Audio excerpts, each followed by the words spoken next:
আসসালামু আলাইকুম রহমতুল্লাহ। Welcome to my channel. সম্মানিত মুসলিম ভাই বোনেরা, আজ আমি আপনাদের সামনে আলোচনা করব রমজান মাসে মৃত্যু হলে মৃতদের কি অবস্থা হয়। হজরত আনাস ইবনে মালিক রাদিয়াল্লাহু আনহু বলেছেন, রমজান মাসে কবরে মৃতদের শাস্তি মুলতবি রাখা হয়। বাইহাকি শরীফের হাদিস। রমজান মাসে যারা মৃত্যুবরণ করে অথবা যারা কবরে আছেন, কবরে মৃতদের শাস্তি মুলতবি রাখা হয়।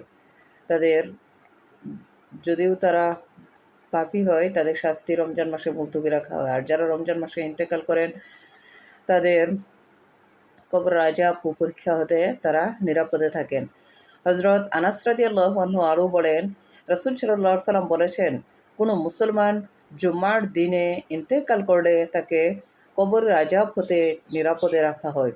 কোনো মুসলমান ব্যক্তি যদি জুমার দিনে ইন্তেকাল করেন, তাহলে তাকে কবরের আযাব হতে নিরাপদে রাখা হয়।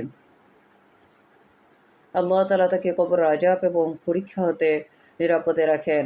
অতএব আমাদের উচিত রমজান মাস আসলে রমজান মাসের ফরজ রোজাগুলো আদায় করা, ৫ ওয়াক্ত নামাজ পড়া এবং আল্লাহ তাআলার প্রতিটি আদেশ নির্দেশ সুন্দরভাবে পালন করা।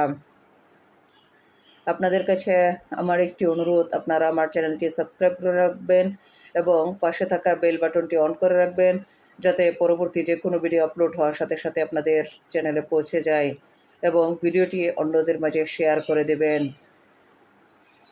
এবং এটি যেহেতু একটি ইসলামিক ভিডিওতে একটি লাইক দিয়ে দিবেন। Thanks for watching.